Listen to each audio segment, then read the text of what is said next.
வழங்கும் இன்றைய ஆத்மீக தேன். இன்ற தினத்தின் தியானத்திற்காக ஆதியாகமம் 15:1 பகுதியை உங்களுக்காக நான் வாசிக்கட்டும். நீ பயப்படாதே, நான் உனக்கு கேடயமும் உனக்கு மகாபெரும் பலனுமாயிருக்கின்றேன் என்றார். ஆம் பிரியமானவர்களே, என் தேவனாகிய கர்த்தர் இன்ற தினத்தில் உன்னை பார்த்து சொல்லுகிறது என்னவென்றால், நீ எதை குறித்தும் பயப்படாதே.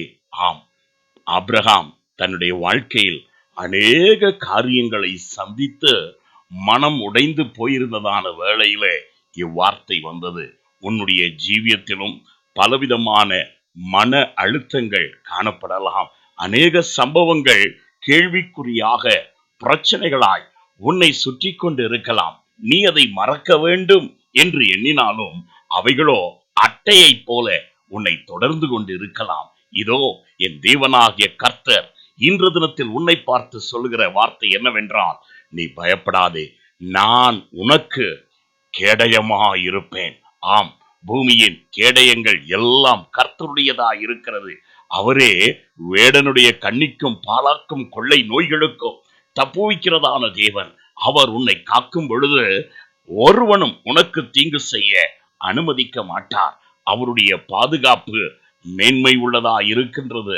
தீங்கு நாட்களில் அவர் உன்னை பாதுகாத்துக் கொள்ளும் கேடயமா இருந்து உனக்கு வேண்டிய ஞானத்தின் பலன், அறிவின் பலன், செல்வத்தின் பலன், செயலாற்றம் செய்யும் ஆற்றலின் பலனை உனக்கு தர வல்லவராய் இருக்கிறார். ஆனபடியால் உன் தனிமையை குறித்தோ இல்லது உன்னுடைய ஏழாமை குறித்தோ இல்லாவிட்டால் உன்னுடைய பேதமையை குறித்தோ நீ புலம்பிக் கொண்டு இருக்காதே. உனக்கு வேண்டிய பலன் உன்னோடு இருக்கின்றது. உன் தேவனாகிய கர்த்தர் உனக்கு வேண்டிய எல்லா விதத்திலும் பலனை தந்து வழிநடத்த வல்லவராய் இருக்கிறார். அவருக்குள் சகல விதமான ஐஸ்வர்யமும் ஞானமும் பொக்கிஷமாய் அடங்கியிருக்கிறது. மனம் சோர்ந்து போகாதே. காரியங்கள் பலவிதமாய் உன் வாழ்க்கையில் நடந்திருக்கலாம். ஆனால் உன்னோடு இருக்கிறதான தேவன் உன்னை பார்த்து இன்றைய தினத்தில் தைரியம் சொல்கிறார். நீ பயப்படாதே, நான் உன்னை பாதுகாக்கிறது மாத்திரமல்ல, உனக்கு மகாபெரும் பலனாயிருந்து உன்னை நடத்துவேன் என்று சொல்லுகிறார். சோர்ந்து போகாதே, கர்த்தர் மேல் நம்பிக்கை வை. நான் உங்களுக்காய் ஜெபிக்கட்டும்.